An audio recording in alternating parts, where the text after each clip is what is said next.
Cátedra Mario Vargas Llosa, con un invitado especial, que es el periodista y escritor Alberto Salcedo Ramos, para quien pido un fuerte aplauso porque viene a hablar como estudiante.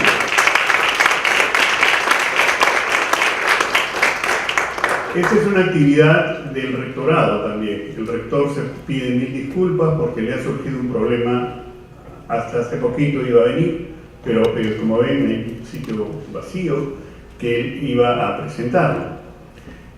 ¿Por qué la cátedra? Porque es una de nuestras actividades culturales más importantes. Casi siempre tenemos 2 reuniones a lo largo del año y en esta vez la cátedra generosamente nos ha enviado a un expositor verdaderamente impresionante. No quiero presentarlo, quiero llamar a un profesor nuestro de la Facultad de la carrera de Comunicaciones de la Facultad de Humanidades, quien va a hacer una presentación y vamos a ver al profesor Livingston Crawford, filósofo, investigador, tiene muchas actividades juntas, así que por favor Livingston, preséntanos al doctor. Es una embocada. Es colombiano.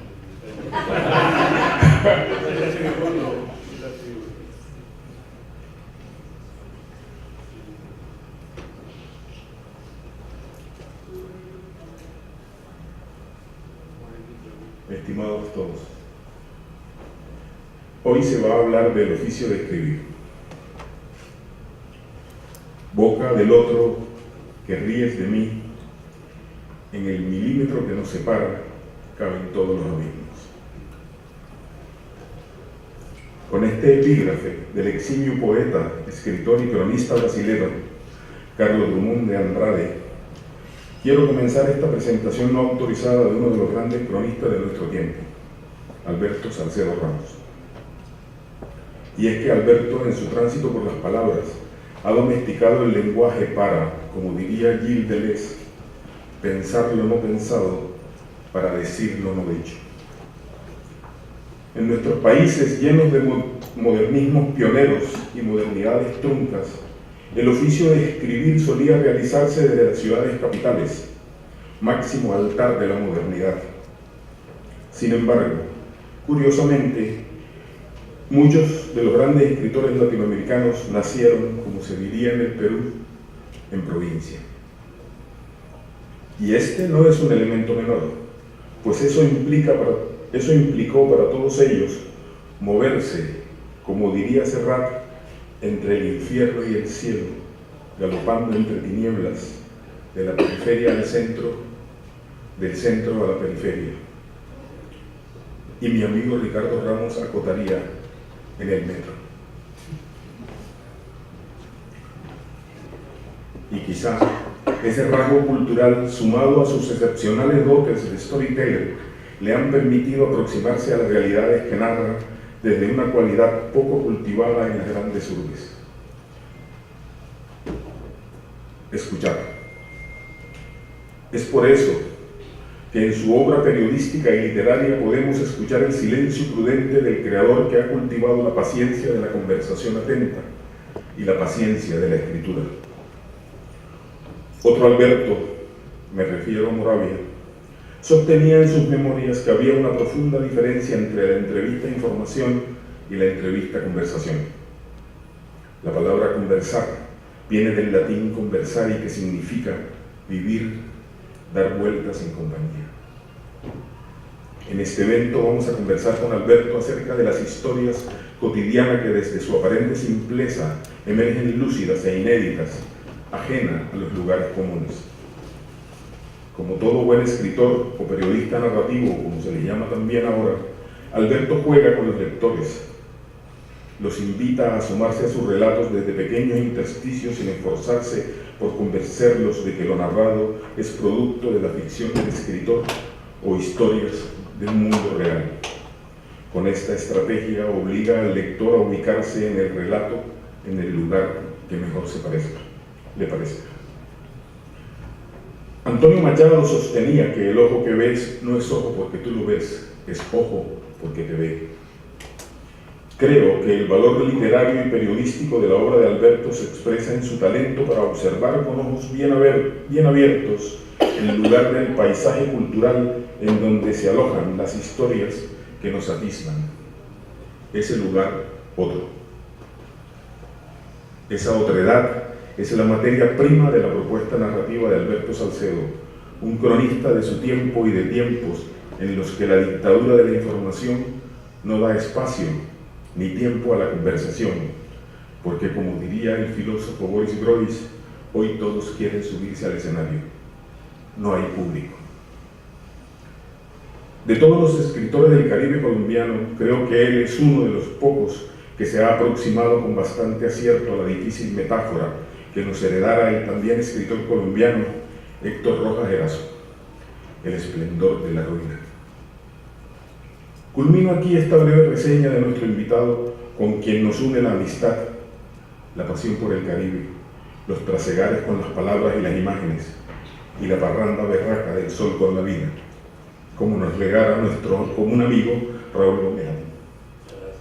Bienvenido, Alberto, a Lima, a este claustro académico que es hoy también tu casa.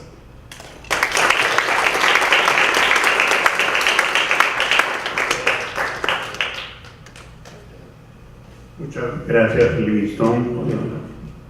Ahora sí, no quiero quitar más tiempo. Podría yo leer todos los premios que ha recibido nuestro invitado, ¿no? Me he preparado. Pero creo que más valioso va a ser no perder el tiempo, porque ya lo ha presentado estupendamente nuestro amigo Livingstone Crawford, sino escuchar al expositor. Entonces, un fuerte aplauso para nuestro invitado de hoy.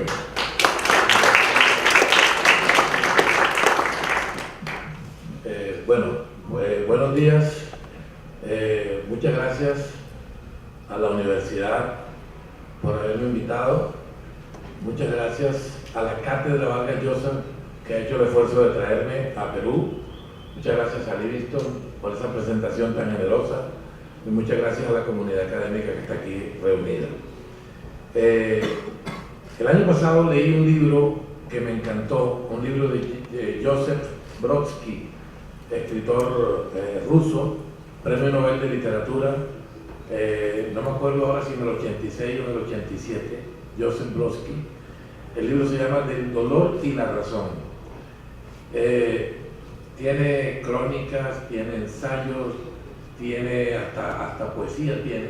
Brodsky era, además de ensayista y narrador, un magnífico poeta. Hay un discurso allí de Brodsky en una universidad.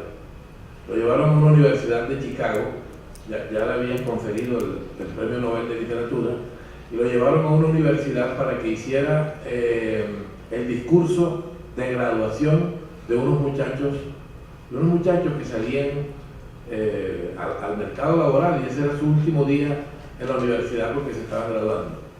Y Brodsky empieza a leer un discurso memorable, políticamente incorrecto, un discurso que tiene algo perverso, ¿no? Algo de humor negro, ¿no? Él comienza diciendo algo así como: dentro de 10 años algunos de ustedes tendrán en la mesita de noche pastillas para dormir, dentro de 11 o 15 años algunos de ustedes ya habrán avergonzado a la universidad, algunos de ustedes se van a meter en problemas judiciales.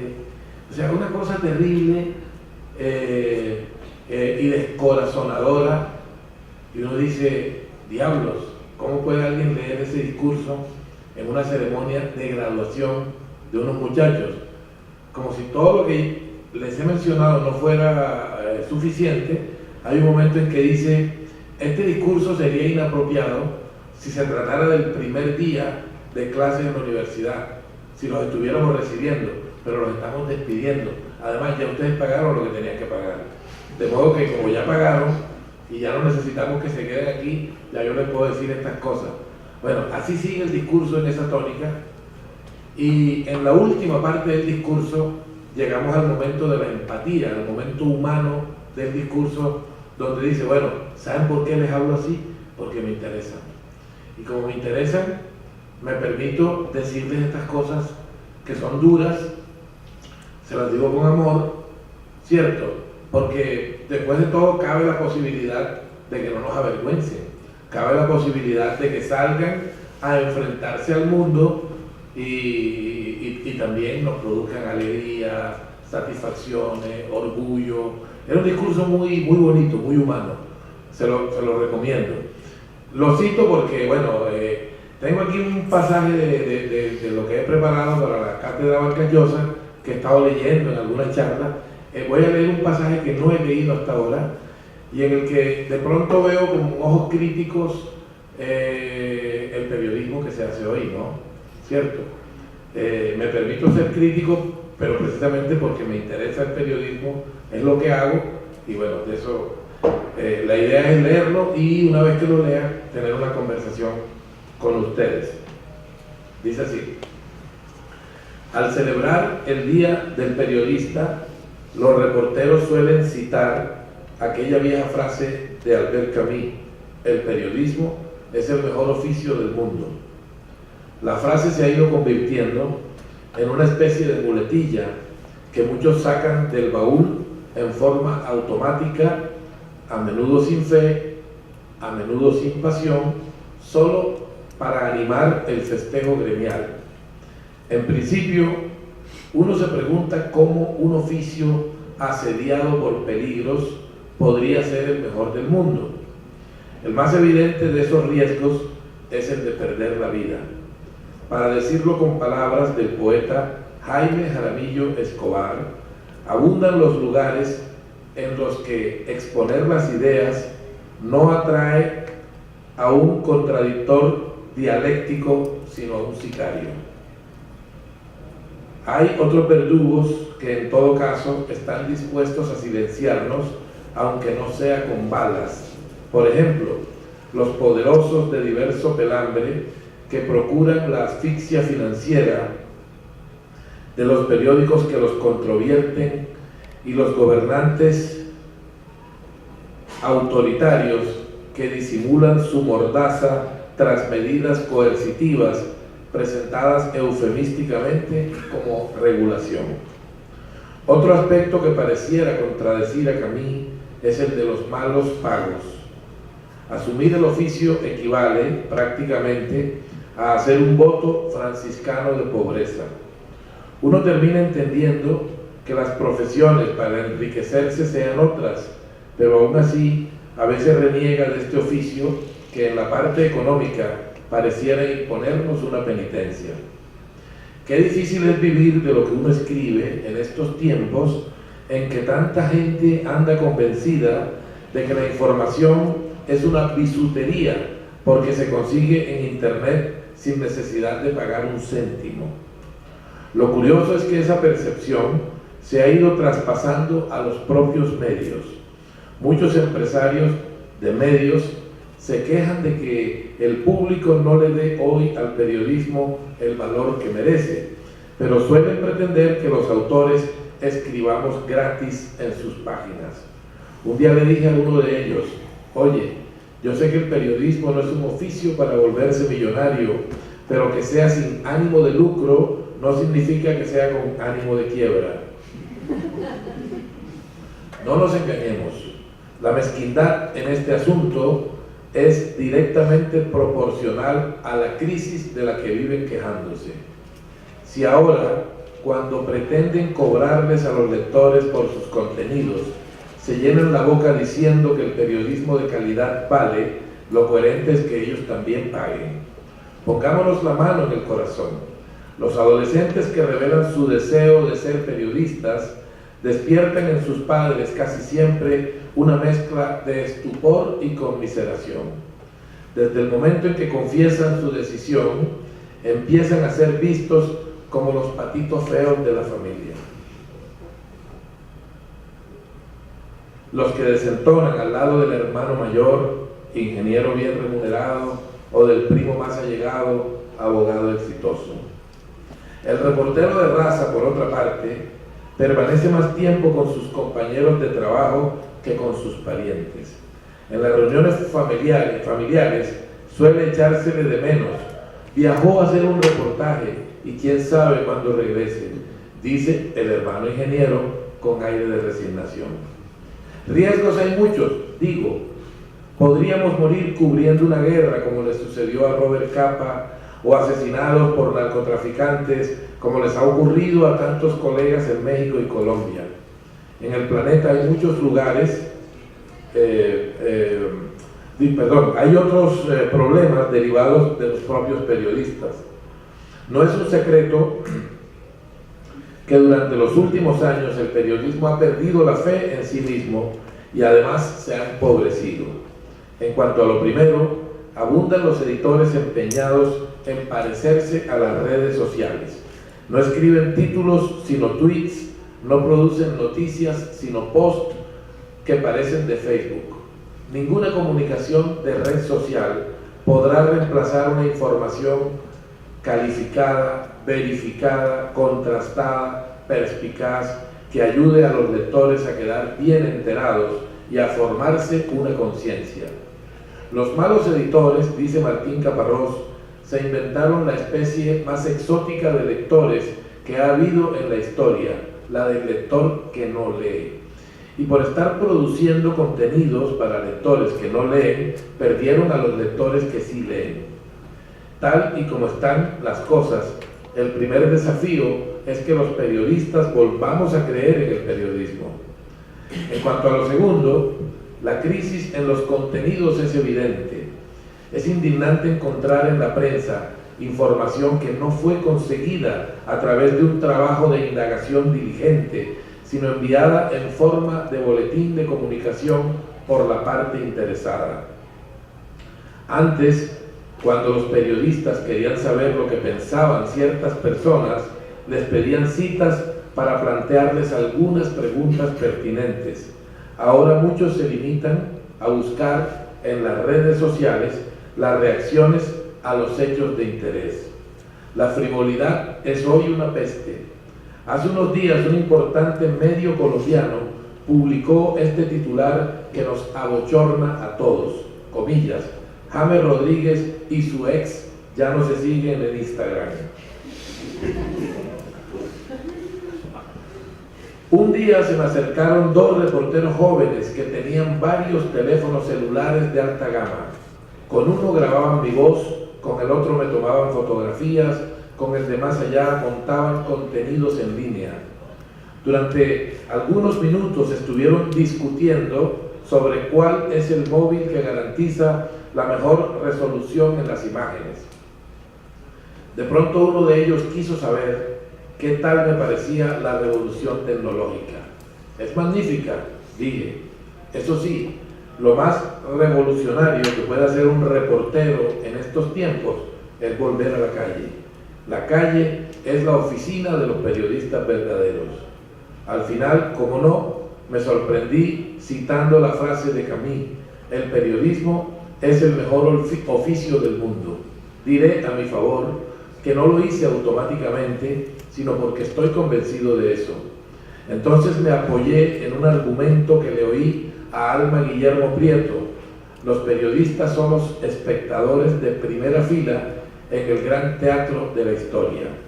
Solo quienes crean que se trata de una situación especial, es decir, solo quienes sientan vibrar la frase de Camus en el fondo del corazón, podrán contribuir a la defensa de este oficio. Gracias.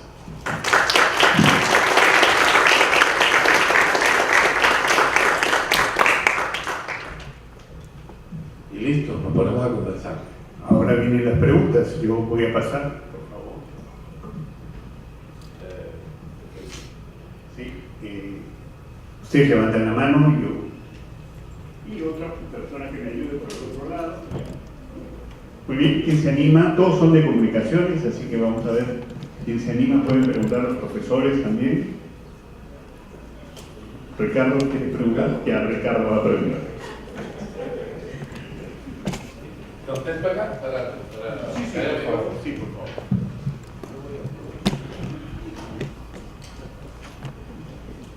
Bueno, en primer lugar, bienvenido una vez más aquí a la UCIL, Alberto, y mi pregunta, mi reflexión va en torno a a ese escenario que has descrito, yo creo con exactitud y justamente, con justicia, con justeza, qué posibilidades tiene hacia el futuro el periodismo narrativo. El periodismo narrativo latinoamericano en los 90 para acá ha tenido un crecimiento muy grande, pero también todo este universo digital. Y no sé si deban competir uno con el otro o puedan de algún modo convivir. Y quisiera que pudieras darnos alguna perspectiva, no sé si futurológica, pero por lo menos alguna buena expectativa. Bueno, varias cosas a considerar. Una, que uno cuando se dedica a un oficio que le gusta, debe tener claro qué quiere hacer, a qué se quiere dedicar y por qué se quiere dedicar a eso, ¿cierto? Si un muchacho empieza a jugar fútbol y descubre que el fútbol le gusta, que además tiene habilidades para él, y juega fútbol, y le regalan una pelota y mete goles y se convierte en un futbolista, y de pronto descubre que alguien se robó el balón y que cerraron el estadio de fútbol, o que amenazan con cerrar el estadio de fútbol, y entonces ve en televisión un partido de béisbol y le dicen que el béisbol está de moda y toma la decisión de volverse beisbolista, me hace pensar que no era futbolista, que no era alguien que estaba en lo que estaba por una vocación, sino por una moda, ¿no? La crónica siempre fue un territorio de exilio, ¿sí? Al principio, el periódico, digamos, los periódicos de comienzos del siglo XX, finales del XIX, eran periódicos en los que la literatura, la buena escritura, lo que entonces se llamaba el buen decir, tenía cabida en las páginas editoriales, ¿ya? Y las otras páginas, las páginas del cuerpo informativo del diario, eran básicamente para informar, ¿sí? Para informar sobre hechos del momento, ¿sí? Sobre noticias políticas, sobre noticias económicas, ¿sí?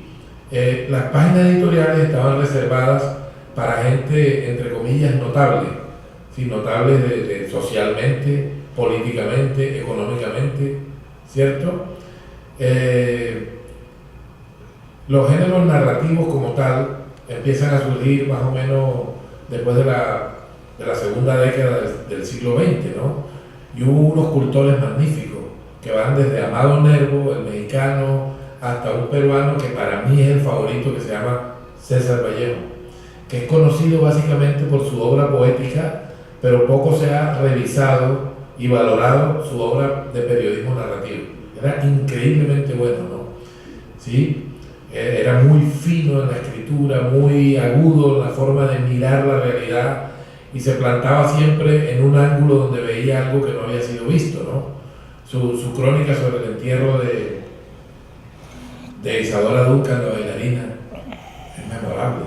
Y tú la lees hoy y parece que hubiera sido escrita ayer, con un lenguaje que no se ha envejecido, con un ritmo narrativo maravilloso.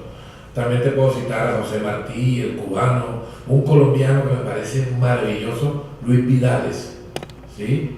Luis Tejada. Luis Vidales era un poeta, amigo de Luis Tejada. Luis Tejada murió de 28 años. Y tú lo lees y tú te preguntas cómo alguien a los 28 años pudo haber creado esta obra maravillosa, ¿no? ¿Sí? Siempre el dilema para publicar crónicas ha sido, ¿hay páginas suficientes para esta historia que tú quieres publicar? ¿Vale la pena publicarla? ¿Estoy dispuesto a pagarle a alguien para que se ausente del diario un día o dos o tres y me traiga una pieza de largo formato cuando aquí tengo la necesidad de hacer noticias diarias a una velocidad de vértigo? ¿Valdrá la pena que yo haga esto? Esa es una discusión eterna, ¿ya?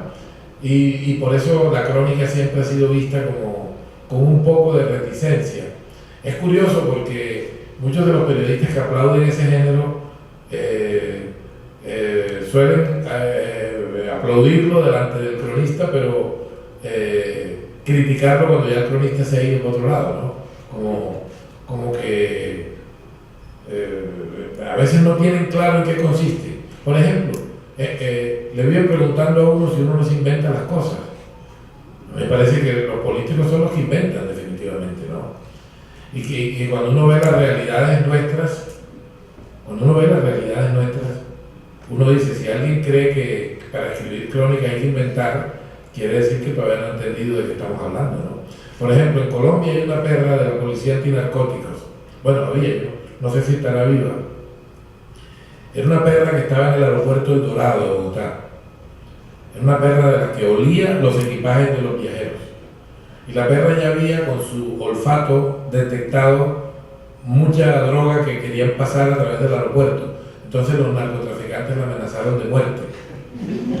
Y la Policía Nacional de Colombia le puso escoltas a la perra. Yo nunca había visto una perra con escoltas. Una perra que tiene escoltas.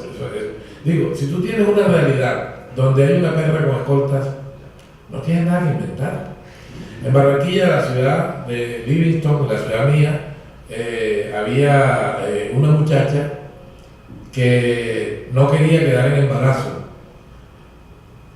Tenía conflictos con su marido, joven como ella, porque él sí quería que tuvieran un bebé. Y entonces, como ella no quería quedar en embarazo, un día se metió trapos en la ropa, ¿no? Y tenía un barrigón así, y decía que estaba embarazada de 9 críos, que había ido al médico y el médico le había dicho que en su vientre había 9 críos. Entonces, bueno, un día se le desbarató la farsa porque se descubrió que tenía... Entonces al tipo le inventaron el apodo Macho Trapo, ¿cierto? Le inventaron el Macho Trapo. Y ella salió en todos los noticieros y bueno, hubo escándalo mediático y después García Márquez dictó un taller de periodismo en Barranquilla y la tuvo a ella todo el tiempo ahí en primer plano para que contara cómo había engañado no solo al marido sino también a la prensa. Yo creo que la realidad nuestra está llena de cosas maravillosas, trágicas, cosas que son... Te voy a poner un ejemplo, ven. Ayer fui con Alonso al LUM, el lugar de la memoria, ¿sí? Y descubrimos esta fotografía tomada en Ayacucho en 1989. Han matado a un joven escolar, a un joven estudiante, y aquí hay varios estudiantes al lado de la mesa donde reposa el cadáver del que ha sido asesinado. Y tienen unas velas de las que se usan durante los apagones, que rodean el cadáver del chico asesinado. Delante hay una chica que está como en comunión con una instancia más allá, una instancia que no vemos, tiene la mano aquí, ahí lo pueden ver, está en el lugar de la memoria. He pedido que me ayuden a conseguir a esa joven. Yo supongo que ahí tenía entre 12 y 15 años más o menos. Si esa joven apareciera, si yo pudiera sentarme con ella hoy, cuando está aproximándose a los 50 años, estoy seguro que encontraría una historia magnífica desde el punto de vista dramático y una historia aleccionadora que dejaría muchas enseñanzas, ¿cierto? Y que además tendría una lección histórica porque me permitiría ver un hecho que fue noticia decantado a través del tiempo, que ese es uno de los grandes errores de la prensa. O sea, la prensa vive en una vorágine o sea, en un carrusel de velocidad en el que informa y olvida, informa y olvida, informa y olvida. ¿Sí? La prensa se presta para hacer anuncios de obras que nunca se concluyen, ¿no? Es curioso, la prensa informa sobre los excluidos en tiempo pasado, murió, nunca en tiempo presente, porque para ellos no existen, para ellos ya se han muerto, y sobre los poderosos en tiempo futuro. Anuncian la obra tal, después no te tomas el tiempo de averiguar si verdaderamente la hicieron, ¿no? Entonces yo creo que el periodismo narrativo sí tiene cabida, pero es un género de nicho, no hay que engañarse, ¿no? Antes, cuando decían nicho, muchos dueños de periódicos se ponían nerviosos porque creían que eso les rebajaba la categoría al diario, ¿no? Pero tener un nicho es simplemente hablarle a una comunidad que comparte intereses contigo. Entonces, si tú escribes sobre fútbol, el fútbol no le interesa a todo el mundo, aunque pareciera que sí. Entonces hay gente que lee con más interés lo que le estás escribiendo porque comparte contigo ese interés. Yo creo que la crónica es un género de nicho, claramente, pero puede contribuir a que ciertos lectores indiferentes se acerquen a una realidad que ellos pensaban no les pertenecía y que luego descubren que sí les pertenece. Por ejemplo, ayer yo llegué a este lugar de la memoria y yo no sabía nada de la niña esta. Esa historia no me pertenecía, pero ahora ya me pertenece su historia, porque ya sé que existe, yo la siento cercana a mí, y si cuento su drama, si cuento cómo ha sido su vida, si la encuentro, voy a contar la vida de alguien que pudiera haber sido yo, porque contar historias es eso finalmente, es buscar la forma de que todos nos miremos al espejo. Contar historias es poner un gran espejo frente a nosotros para contemplarnos, aunque pareciera que estuviésemos hablando de otro, ¿no? Muchas gracias. Jonás, por favor. Gracias, en primer lugar, buenos días y gracias por la exposición, muy bonita, de verdad, me ha gustado bastante. La pregunta es la siguiente.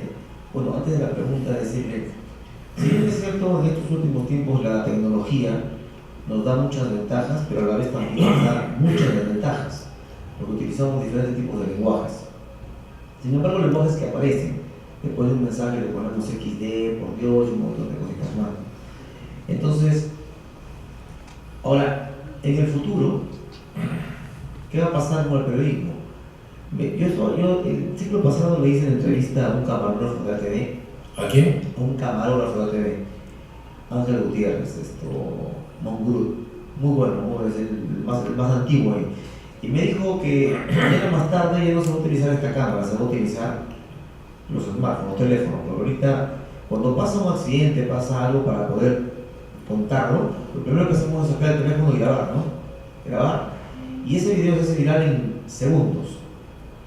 Entonces, en ese momento ya nos enteramos de la noticia que sucedió en tal avenida, en tal lugar, y con el audiovisual, que ya deja a un lado, creo yo, el escribir, el redactar. Pasó esto en este momento.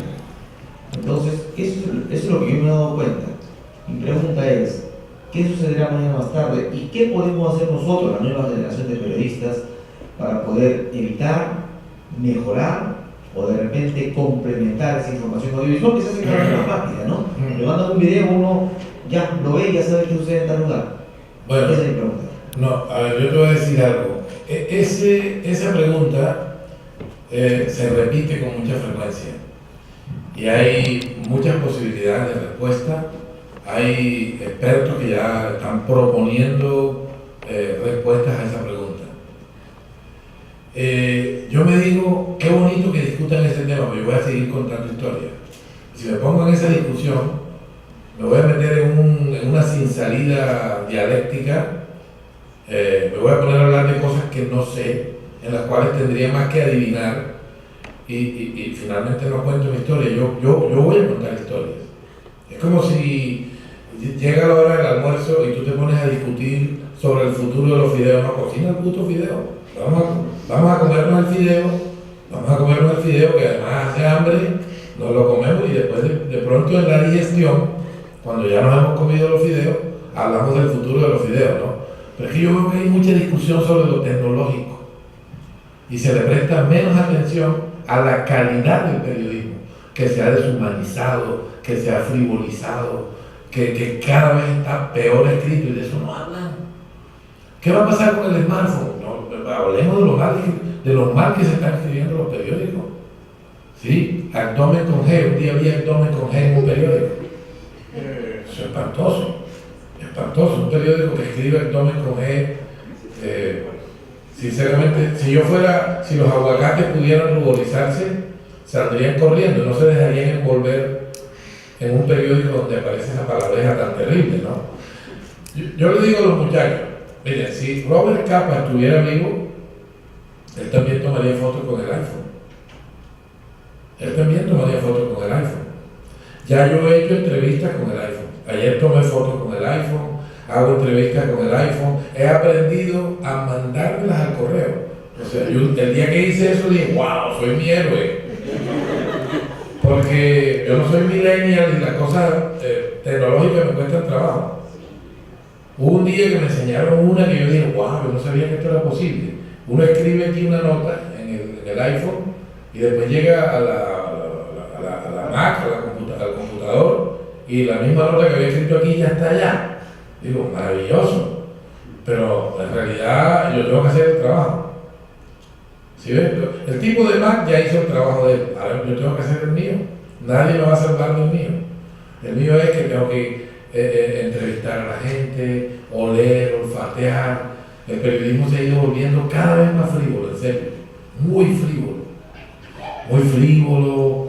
Y por otro lado, es cierto que hay que denunciar. Es cierto, claro que sí.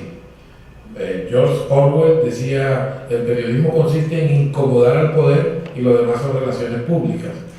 Pero tampoco puede ser que el periodismo se limita a la denuncia, se reduzca a la denuncia. Hay muchas otras posibilidades de hacer periodismo. Hay gente que hace trabajos bonitos, heroicos, de gran valor social, comunal.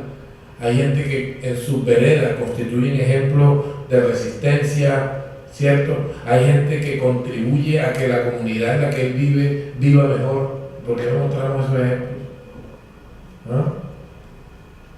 Entonces yo creo que entiendo tu punto totalmente, lo respeto y también me hago esas preguntas. Yo también me las hago, pero yo invito a la gente a que se plantee la discusión no desde lo tecnológico, sino desde lo primario, desde la calidad del periodismo. Porque lo otro es el canal por el que circula el periodismo, pero no el periodismo. ¿Verdad? Eso. Buenas, primero quiero felicitar y celebrar estos eventos que se están generando aquí. Soy exalumno, en mi época no había tantos, entonces celebro. Salúdalos, no te veo desde Panamá, desde varios años, un país que también visita mucho, Luis Alberto. Que tenía dos preguntas. Una, ¿es más fácil o más difícil escribir sobre lo que te apasiona?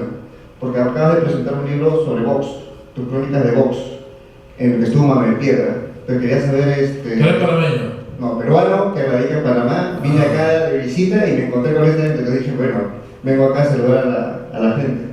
Esa es la una, ¿no? ¿Qué tan difícil o qué tan fácil es escribir en lo que te apasiona? Y la segunda es, ¿cómo ves los nuevos, o sea, dentro del género periodismo narrativo, cómo ves las nuevas plataformas que se están usando? Porque ahorita está en boga mucho los podcasts, y a mí me parece increíble cómo se están contando historias a partir de eso, y creo que hay que invitar a los alumnos que empiecen a explorar la buena redacción, la buena escritura, fomentar esa nueva evolución, ¿no? Claro. Bueno, a mí me parece saludable, desde mi punto de vista, escribir sobre algo que me produzca genuino interés, ¿sí? Algo que excite mi voluntad de dejar un testimonio, ¿ya? En la escritura eso es fundamental, que tú sientas esa pulsión con el tema que tienes entre manos, ¿ya? Porque eso te fortalece, eso es lo que te lleva al computador, es lo que hace que le dediques tiempo a eso, ¿no? ¿Cierto? Me cuesta trabajo pensar en un escritor que no sienta pasión y logre llevar su obra a un nivel muy alto sin estar realmente poseído por la pasión, ¿verdad? Y en cuanto al otro, me encantan los podcasts de radio. Me encanta la posibilidad de ver Netflix porque plantea la televisión de otra manera. Es como ahora nosotros escogemos lo que queremos ver. En vez de que nos den una programación unilateral en la que no tenemos ninguna decisión. Antes nos ponían un horario para que viéramos una película y si no estabas ahí en el horario te jodían porque después ya no la podías ver. Cuando yo era niño, el televisor era con botón, no había control remoto. Cuando yo tenía 7 años, uno prendía el televisor girando un botoncito a la derecha. El televisor estaba más o menos como a 2 metros de distancia. Uno prendía el televisor, se están riendo, pero es verdad, éramos del siglo XX antes de Cristo. Prendíamos el televisor, yo creo que te tocaron también, ¿no? Esos televisores, que eran de blanco y negro de tubos además. Entonces uno prendía el televisor. Mira esto, el televisor estaba a 2 metros de uno. Uno giraba el botón ese a la derecha y oía voces, salsa de tomate fruco, o con top el detergente, su ropa dura más, un blanco impecable. Llegaba uno a la silla y todavía no había salido la imagen. O sea, se oían voces pero la imagen todavía no había aparecido. Y era un puntico blanco que se iba expandiendo lentamente, ¿no? Lentamente, hasta que aparecía la imagen completa. Había pasado 2 minutos. Así nos tocó, era la edad de piedra. 2 canales, existían 2 canales, ¿cierto? En uno te daban unas telenovelas venezolanas, en el otro te daban, ¿cómo? Telenovelas mexicanas, ¿cierto? Entonces no teníamos posibilidad de escoger. Hoy en día tú tienes las películas ahí, los documentales, los contenidos los tienes almacenados y tú entras, miras y tú escoges lo que quieres ver de un contenido que te dan. Yo celebro eso, sin duda. Yo no me peleo con la tecnología, eso sí tiene que quedar clarísimo. Tú con un celular de esto puedes hacer maravilla. Puedes grabar un video, puedes tomar una fotografía, puedes hacer una entrevista, incluso puedes editar todo eso después. ¿Ya? O sea, es una maravilla. Pero me parece que dejar la discusión en lo tecnológico sin que nos preguntemos qué está pasando con la parte con lo humanístico del oficio, pues vamos a estar en un dislate, ¿no? No sé si pararme o no. Sí. Como quiera, hoy. Sí, yo le quería preguntar acerca de, Tom Wolfe, su libro Nuevo Periodismo, escribió acerca de cómo se puede hacer una crónica en un día, incluso puso un ejemplo y yo le quería preguntar si es viable con este mundo todo acelerado. A mí me parece una buena alternativa, pero por ejemplo, Guerriero dijo que necesitaba por lo menos 1 mes y medio para escribir una de sus crónicas. Entonces, ¿qué le parece a usted eso? ¿Se podría hacer una crónica en un día? ¿Se podría, o necesitamos crónicas mucho más profundas? Porque también pueden surgir los problemas de buen escribir. Hubo un momento en la historia en que había periodistas de oficio, periodistas que tenían una cierta humildad en la forma de asumir su trabajo. Eran los tiempos en que esos periodistas eran muy bohemios, todos fumaban, todos tenían las uñas llenas de nicotina,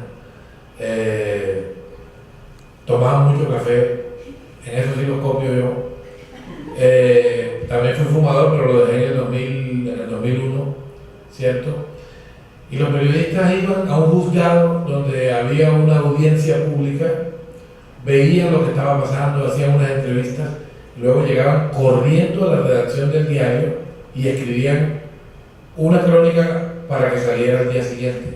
Yo no sé en qué hora se nos olvidó eso. Todo el que hace crónica quiere hacer a sangre fría versión número 2, o todo el mundo quiere escribir Hiroshima.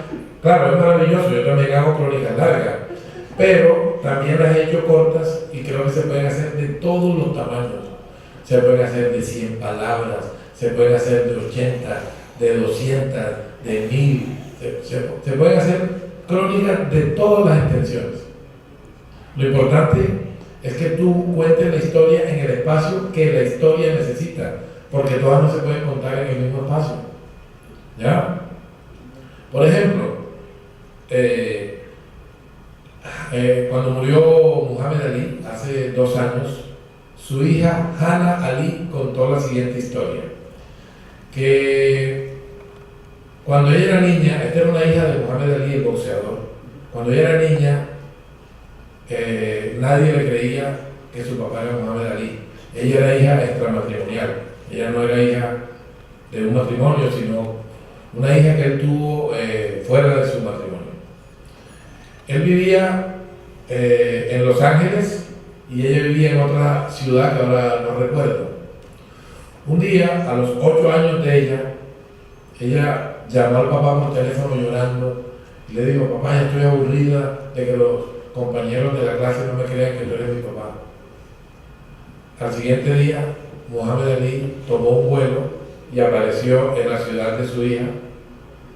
Fue a la casa, la agarró de la mano y caminó con ella por todas las calles para que todo el mundo lo viera juntos. Luego le dijo a la niña: ahora vamos a tu colegio.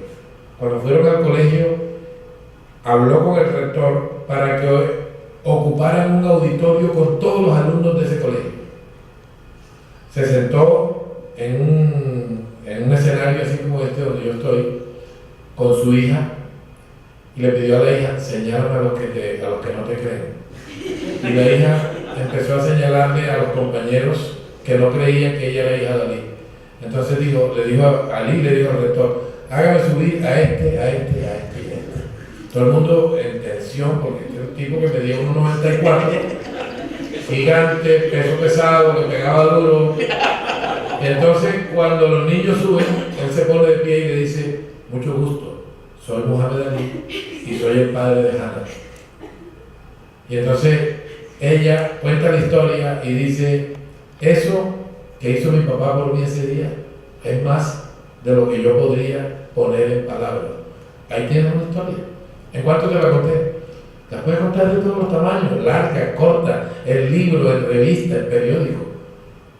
En todos los foros la puedes contar en celular, en radio, en podcast, la puedes contar de todas las formas posibles.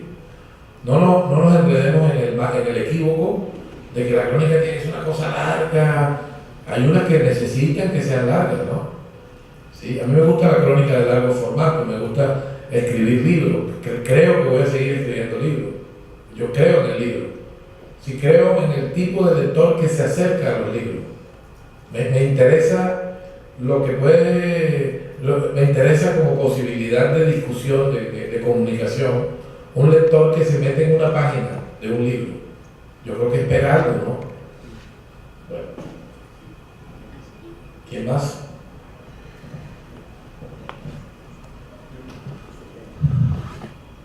Al leer periódicos o escuchar reportajes, algo que me fastidia mucho y que es lo que al final ha hecho que deje de serlo, es que incluso dentro del mismo periódico, puede haber 2 reporteros que reportan sobre o que escriban crónicas sobre el mismo evento, desde puntos de vista distintos, que escriban argumentos que son relevantes para el mismo tema, pero que nunca tengan en cuenta lo que el otro está diciendo.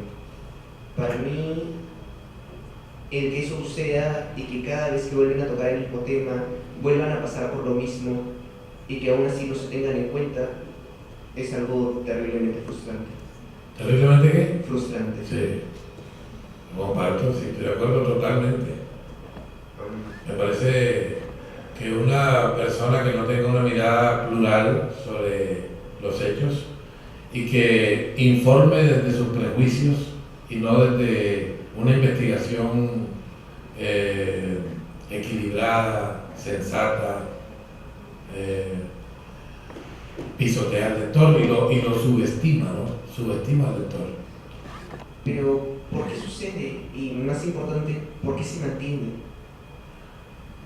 Se mantiene porque hay muchos medios que no han aprendido la lección histórica de que cuando hacen eso pierden a los lectores.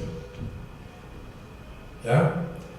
Había un periodista, un escritor que dio una definición irónica del periodismo y me encanta, ya la he citado varias veces en estos días, Gilbert Chesterton, que decía: el periodismo consiste en decir Lord Jones ha muerto a gente que no sabía que Lord Jones estaba vivo. Nosotros vemos con mucha frecuencia que nos hablan de que alguien murió, pero Lucho Gatica hace 2 días iba con Alonso en el carro de él y de pronto me dijo: murió Lucho Gatica. Yo, ¿cómo así? ¿No había muerto ya? No sé que ya había muerto. Muchas veces abundan en la prensa abundan los columnistas que no tienen opiniones sino intenciones. En Colombia hay un escritor que dice: todo poema es bueno hasta que uno sabe quién lo hizo. O sea, eso se llama prejuicio. Es como decir: uy, acabo de leer un poema que me encantó, es de Perico Pérez. No, ese puta poema no sirve para nada. Los columnistas suelen tener, hay muchos columnistas que son mandaderos de los poderes públicos o que tienen simpatía con un político y entonces se convierten en aduladores de ese político y perros de presa que muerden a los del bando contrario. Eso no es periodismo realmente, eso es una militancia tramposa, ¿no? Es una militancia tramposa. Hoy en día es una de las cosas más difíciles, ¿no? Encontrar un equilibrio en medio de esa polarización que hay en nuestros países, ¿no? ¿Ya? Uno también tiene que hacer el esfuerzo de encontrar matices cuando caben, cuando se necesitan, ¿no? Una colega mía en Colombia, a la que yo admiro bastante, se llama Juanita León, dice que todos tenemos prejuicios y que hay que hacer el periodismo en contra de los prejuicios que uno tiene, no fluyendo en la misma dirección de los prejuicios, sino en contra de esos prejuicios.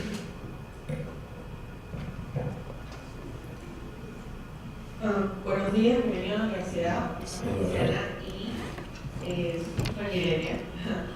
¿Dónde está que no lo veo? Ya. Buenos días. Tengo más que una pregunta, una inquietud, y es que estoy segura de que la mayoría de mis amigos que no estudian en la misma carrera que nosotros, que pueden vivir a nuestros alrededores, del colegio, estoy muy segura de que no se sientan a ver ya las noticias y quieren todo de forma muy digerible, videitos cortos que te digan información muy sutil, ¿no? Y siento que en algún momento se va a perder la costumbre de leer el periódico, que se va a perder la costumbre de leer, por ejemplo, el periodismo narrativo. Creo que se va a perder esa costumbre porque, como te digo, la gente ahora quiere todo muy, muy, muy rápido. ¿Cuál es el punto? ¿Cuál es la pregunta? ¿O es un comentario, digamos? O sea, ¿tú crees que realmente en algún momento no va a ser rentable el periodismo? Bueno, yo creo que nunca ha sido rentable, ¿sabes? En realidad ha sido rentable para los dueños, pero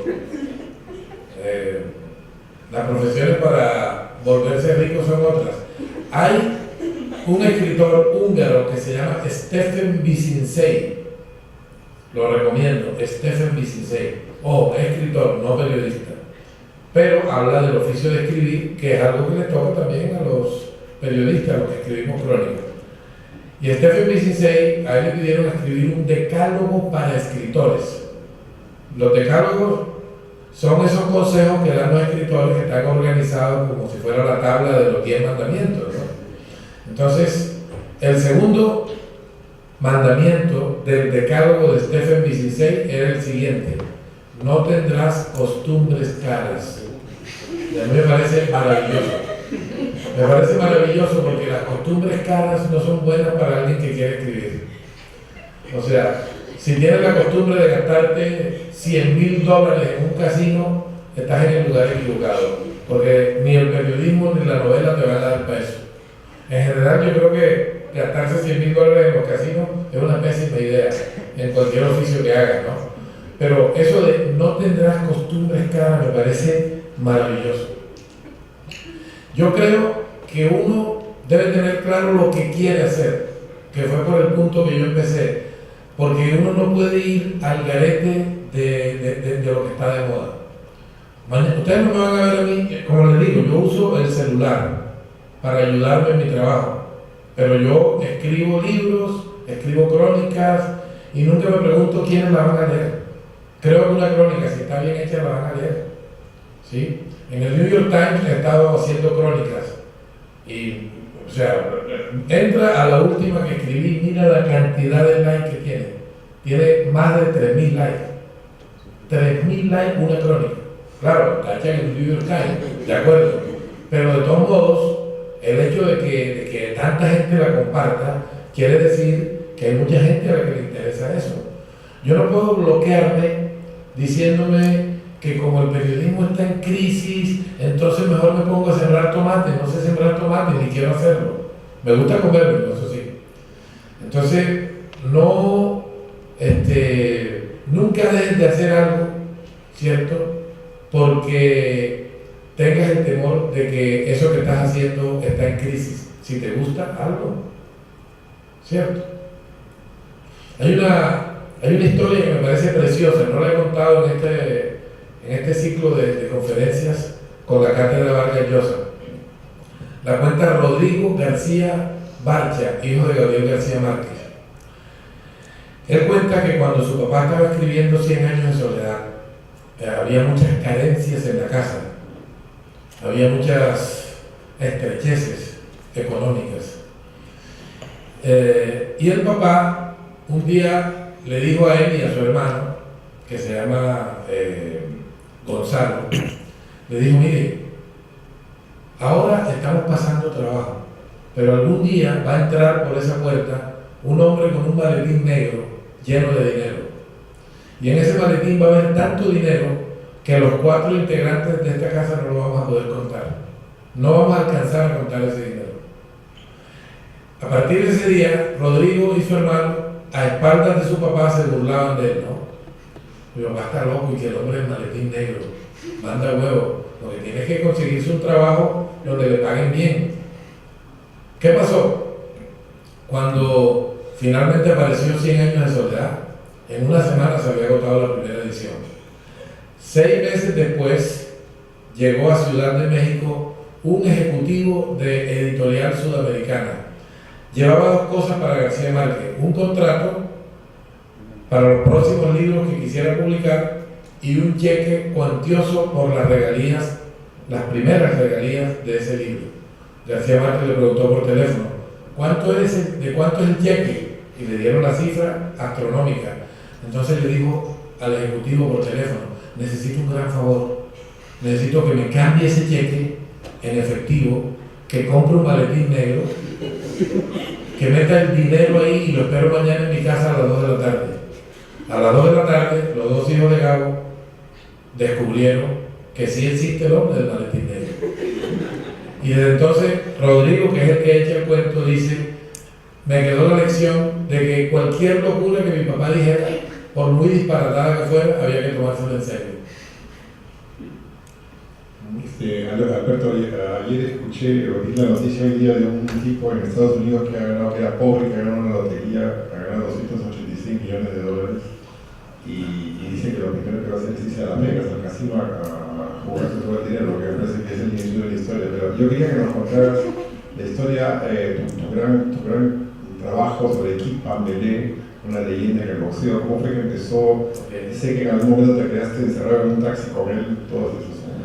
Bueno, ok.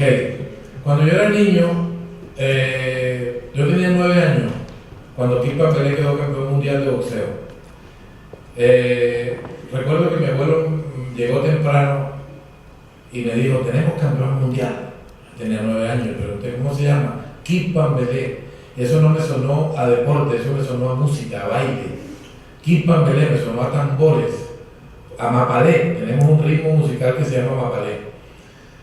Bueno, el caso es que Pambelé luego se encargó de que sí me sonara, de sí me sonara a título mundial porque era indestructible. Pambelé ganaba en Colombia, en Panamá, en Venezuela, en Corea, en Estados Unidos, a donde iba ganaba. Era extraordinario como boxeador. Juan Gosaín, un periodista colombiano, lo define como el hombre que nos enseñó a pasar de las victorias morales a las victorias reales. Porque nosotros en Colombia decíamos eso que dicen ustedes también aquí en Perú con el fútbol, ¿no? O sea, somos muy parecidos en el fútbol. O sea, jugamos como nunca y perdemos como siempre, ¿verdad? El día que se haga el campeonato mundial de fútbol sin narcos, o lo gana Perú o lo gana Colombia. Cierto, porque no podemos con la responsabilidad de la competencia. Nos gusta el divertimento, ¿no? La cosa linda. Incluso en eso, no quiero hacerles un cumplido, que vayan a creer que es un cumplido. En eso incluso me parece que Perú es el último bastión del fútbol preciosista, del fútbol lírico, del fútbol exquisito, ¿verdad?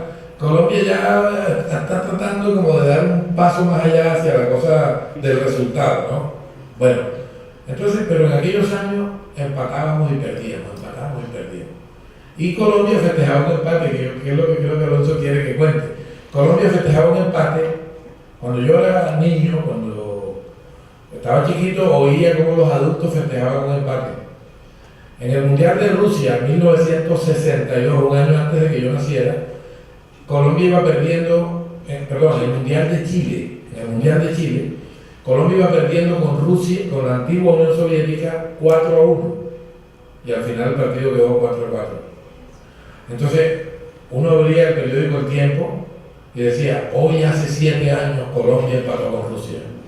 Hoy hace 8 años Colombia empató contra la antigua Unión Soviética.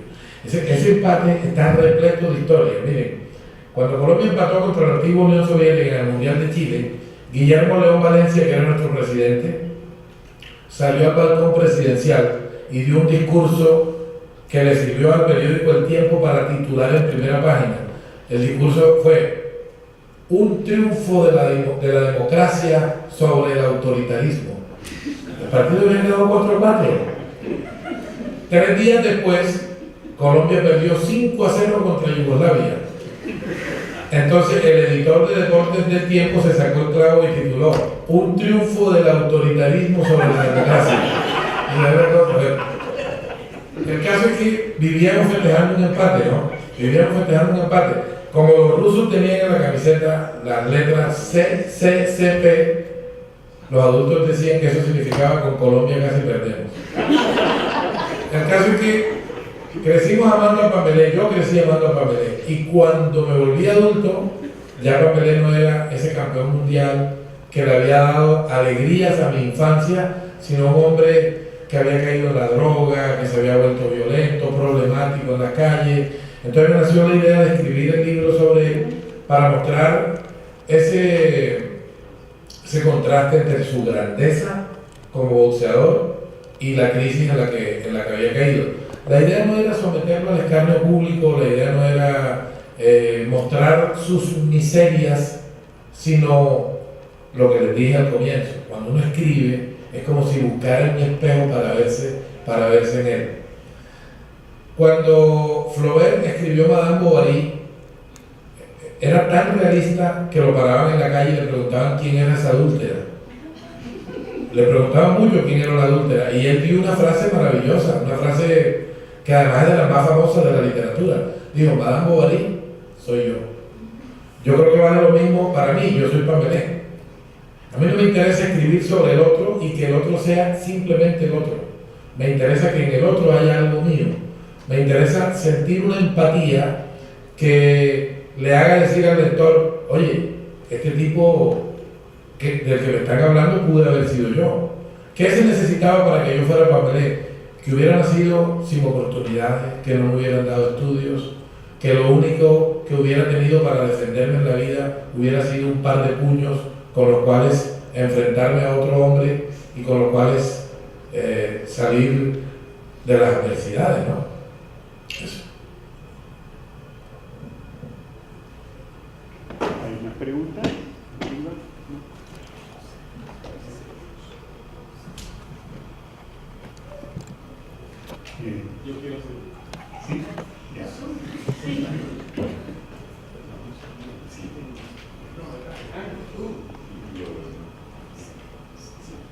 ¿Cómo fue para ti salir del, digamos, eso que yo hice alusión a ganarse un espacio de la periferia al centro, toda vez que es un tránsito bien difícil, incluso con tanto la ruralidad, cuando hay tanto prestigio por la urbanidad?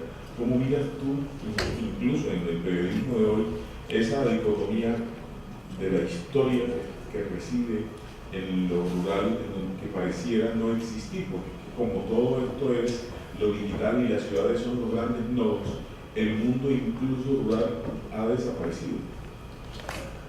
Bueno, fíjate que yo agradezco haber crecido en un pueblo, porque bueno, yo nací en Barranquilla, que es la cuarta ciudad de Colombia, pero no me crié ahí, sino en un pueblo que está a 2 horas, ¿no? Y en ese pueblo, ¿qué te digo yo? Vi expresiones culturales y sociológicas que se me quedaron en el disco duro en mi disco duro, ¿no? Y que después han como aparecido. De pronto me quedaba más fácil entender lo que tenía a mi alrededor cuando lo que tenía a mi alrededor era algo chico, que si hubiera crecido en una gran ciudad. Ahora me gusta más la ciudad, es curioso. Me gusta más porque allá en ese pueblo hay muchos mosquitos. Y los mosquitos no me gustan mucho, pero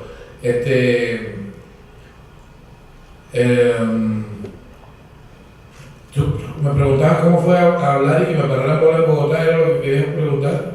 Sí, ¿cómo desde la periferia se llega al centro, incluso con un discurso de lo rural, alguna historia? Bueno, Bogotá es la capital de nosotros, a los que son nacidos en esa parte del país se les llama cachaco. La palabra fue despectiva en algún momento, ¿no? Cachaco, y ellos nos llaman a nosotros costeños, a veces despectivamente, ¿no? Porque nosotros nacimos en el Caribe, frente al mar y tal. Entonces, Colombia es un país de equívocos. Colombia es un país que se forja una conciencia de los demás a partir de los estereotipos. Nosotros reducimos al cachaco a lo que creemos que él es, y él nos reduce a nosotros a lo que cree que nosotros somos. Colombia es un país donde casi no reconocemos lo que es el otro, no queremos emprender la aventura de conocer al otro, de acercarnos a él, sino que empezamos a reproducir el cliché que supuestamente lo define y nos aferramos más a ese cliché y no nos damos la posibilidad de dialogar con él, ¿no? Yo creo que hemos sido eso, ¿no? Pero parte de lo bonito que tiene mi trabajo y que yo le agradezco es eso precisamente. O sea, como he viajado tanto, pues yo vivo viajando, y eso de viajar sí que ayuda a derrumbar los estereotipos. Porque cuando uno viaja está obligado a incluir la otredad de la que tú hablabas ahorita, ¿sí? Cuando uno viaja, descubre culturas, costumbres, tradiciones ajenas a uno, y esas costumbres, tradiciones y culturas ajenas a uno te van enseñando que el mundo no se reduce a tus tradiciones, sino que más allá de donde termina la punta de tu nariz hay gente que ve el mundo de otra manera, ¿no? La primera vez que yo fui a Jamaica, quise comer pescado en la playa, en Jamaica, y entonces había un pargo rojo frito con churros españoles dulces. Y entonces yo estaba muy joven cuando eso, y yo dije, ¿cómo diablos se les ocurre comer pescado frito con churros? Con churros dulces, o sea, no pega, ¿no? ¿Cierto? Esa es una posición soberbia, porque el mundo no consiste en que te sirvan lo que tú quieres comer. Tú te lo puedes servir, por supuesto, pero en el mundo vas a encontrar otras formas de amar, de besar, de entender el mundo, y es muy bonito conocerlas, acercarse a ellas, en vez de satanizarlas sin dejarlas entrar, ¿no?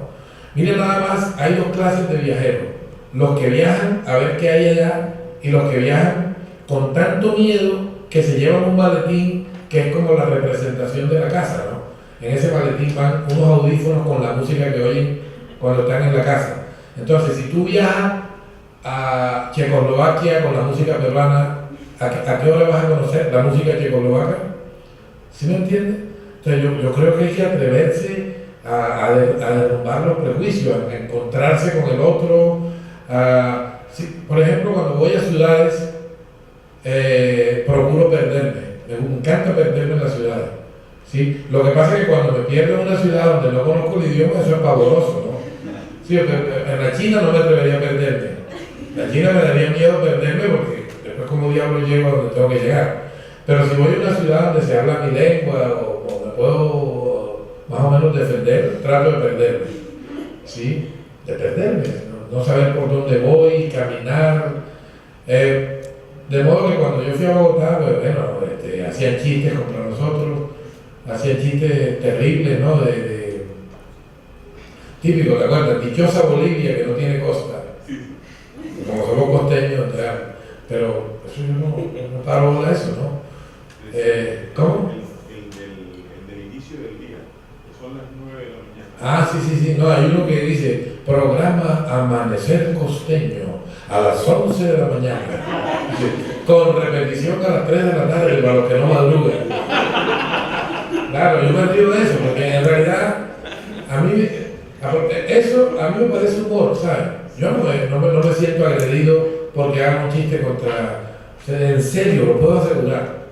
Ahora, lo que sí hay que tener claro es que todo humorista que se respete comienza frente al espejo y no frente a la ventana. Es decir, si no te sabes reír de ti mismo, sino de los demás, eso no es humor, eso es agresión. Entonces, si uno se sabe reír de sí mismo, si se sabe encontrar el ángulo ridículo, porque todos tenemos un ángulo ridículo, es ridiculísimo. Todos hemos hecho aquí decimos el oso en Colombia, aquí lo dicen así, hacer el oso. Cuando uno se manda un cagadón que queda mal, digo, en fin. ¿Quién más pregunta? ¿Quién más pregunta? Pregunten sin miedo, hombre. Yo le quería preguntar si tenía historias del 05, del 05 Argentina. Pero por favor, hay 50.000. Pero yo por ejemplo... Ese reemplazó al partido de la Unión Soviética. Ahora cada 5 de septiembre pasa por televisión, lo juro, pasa por televisión el partido Colombia 5, Argentina 0. ¿Ya?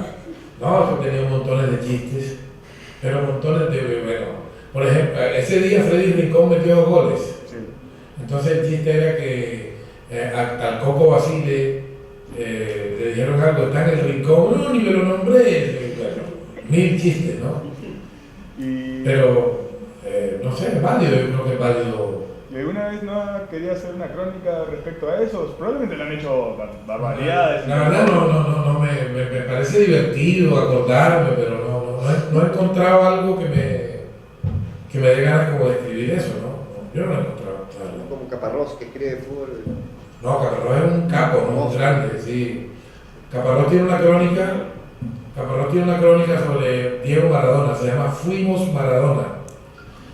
Porque Diego Maradona clasificó a Argentina al Mundial del 2010, en la última fecha.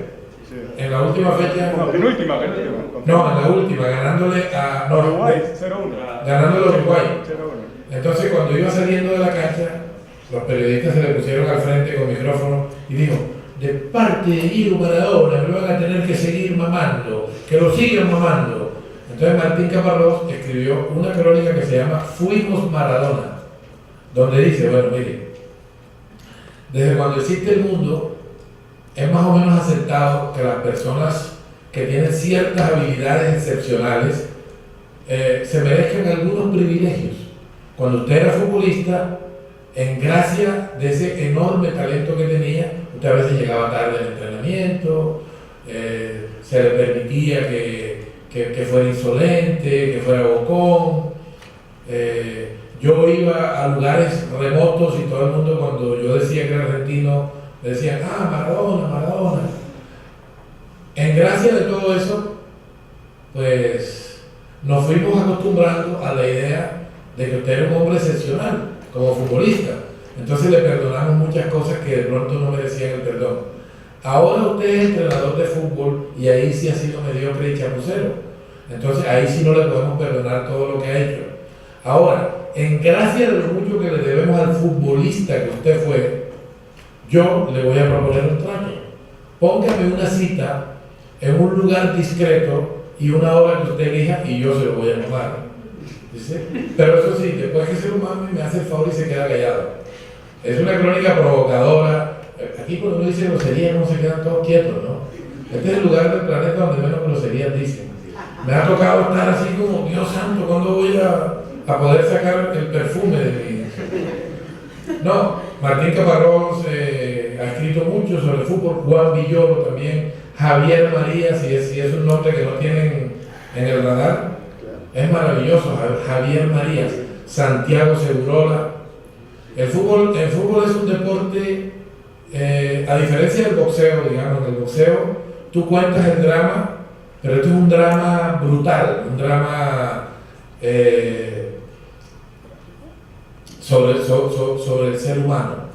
El fútbol tiene drama, mucho drama, pero son distintos, ¿no?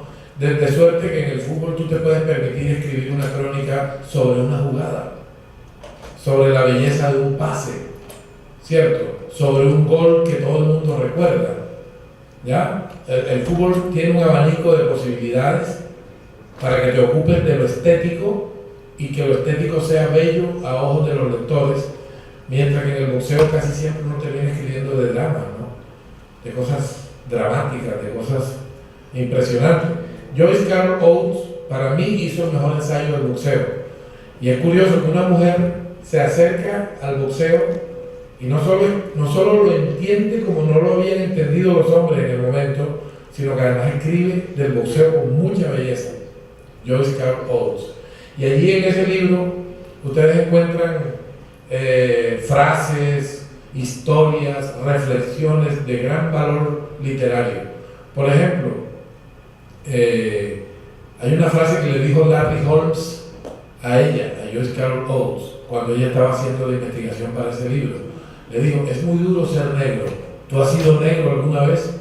Yo fui negro, pero eso fue antes, cuando era pobre. Y hay una frase de Barry McGuigan, campeón mundial de boxeo irlandés, carnicero. El tipo creció en una carnicería cortando carne. Y entonces Joyce Carol Oates le preguntó, ¿por qué te hiciste boxeador? Y él le respondió, porque no puedo ser poeta, no sé contar historias. Es un libro muy bello, muy bello. En el deporte uno encuentra un laboratorio excepcional para mostrar la condición humana. ¿Sí? Eso.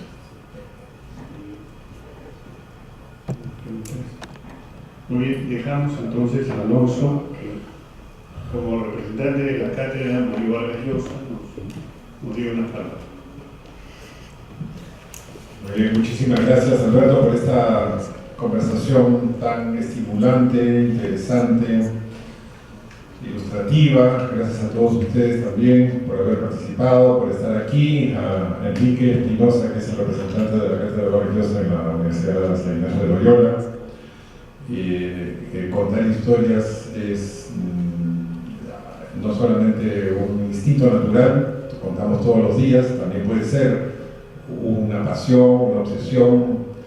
No creo que haya una profesión que no deba estar basada en las pasiones, en las obsesiones.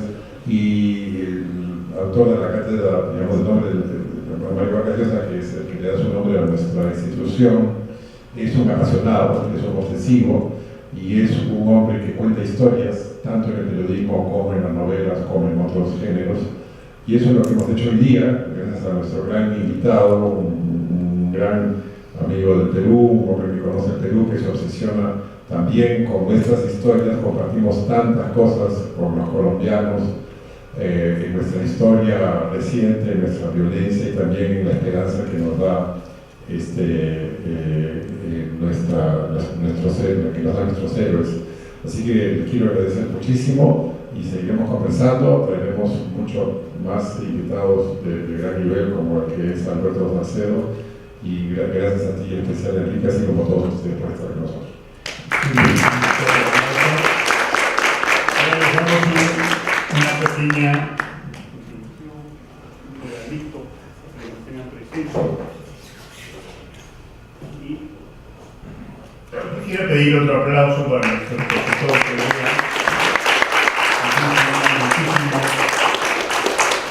que y decirle que siempre estén atentos a los afiches, a los avisos. El próximo jueves también tenemos algo sobre prevención de drogas. Miren por favor esos afiches. Y muchas gracias, por ahí está la lista, por favor, no me la pierdan, porque ahí la tengo que mostrar a su negro, ¿no? O sea, esta libreta, más allá de que es muy bella, miren lo bella que es bella, es como una cartera y que al mismo tiempo es una libreta, es un detalle insustituible, ¿no? Uno puede tener todas las notas que quiera en la tablet, en el computador, pero tener en las manos una libreta y un bolígrafo será algo irreemplazable. Además, hay una sensación de poder cuando uno hace que se junten esa libreta con este bolígrafo y puede escribir algo que va a perdurar, algo que de pronto le va a sacar una lágrima a tu abuelita o a tu hermana, o que va a permitir que te recuerde un nieto al que tú todavía no conoces. No hay mejor invento que una libreta. Si ustedes tienen fe en la palabra, en el lenguaje, en el valor del lenguaje para comprender el mundo, porque el lenguaje es una herramienta de exploración de la realidad, de comprensión. El lenguaje nos hizo mejores, si no todavía estaríamos con un mazo y un taparrabos repartiéndole coñazos a los ¿cierto? El lenguaje fue el que nos elevó a otra categoría de seres vivos, ¿no? Entonces, los invito a que, listo, sigan en su tablet haciendo lo que quieran, pero no pierdan de vista que esto es un invento maravilloso y tampoco pierdan de vista que ustedes ahora están en esta universidad, pero habrá un día en que saldrán por esa puerta y la universidad se irá detrás de ustedes, pero no podrá hacer nada por ustedes si ustedes no se proponen seguir creciendo, porque la educación no se termina cuando salgan por ahí. La educación está en construcción permanente. Uno tiene que seguir aprendiendo, uno tiene que seguir motivándose, encontrando nuevos referentes, viajando. También los invito a viajar. Hoy ustedes viajan más que lo que viajábamos en mi generación. Y bueno, gracias por haberme hecho sentir en casa. Muy amables.